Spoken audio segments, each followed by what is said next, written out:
group violence? Well, it may seem simple. We all know what violence is, but I think there are really three forms of violence.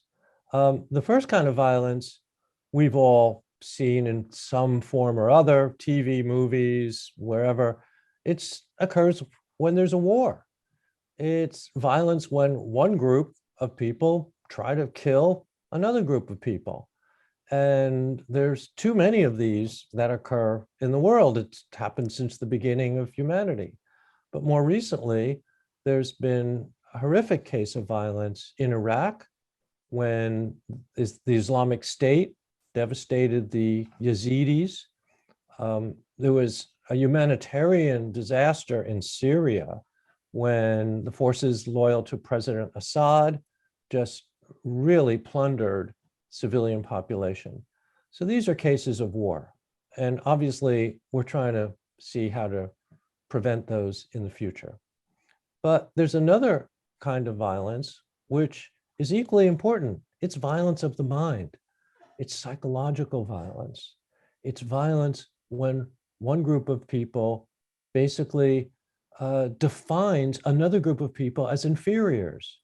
We know this in cases of racism, where, for example, people who think that white people are somehow inherently superior to non-whites basically define non-whites as degenerate, in some cases as inhuman, and therefore unworthy of protection.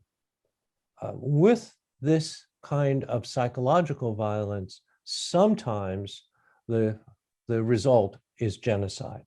In fact, every case of genocide in the 20th century has been preceded by this kind of collective dehumanization, treating other people as if they are inhuman.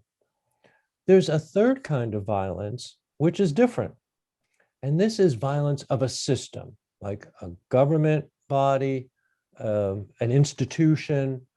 It's kind of unintentional, but intentional, where government agents, officials, bureaucrats do things that have a devastating effect against a group of people. And we in the United States and in many countries see this with the criminal justice system. When police officers think they're not intentionally racist, but their practices have just a devastating effect against a certain racial group.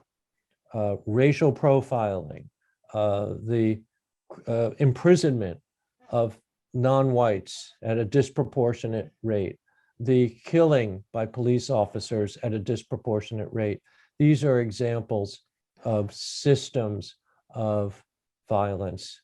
So we have these three forms.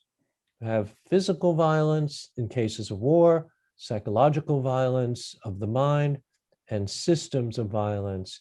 And in many cases, in many countries, all three forms of violence are operative. They intersect, they kind of intensify the other. And this is the kind of violence that needs to be prevented in the future.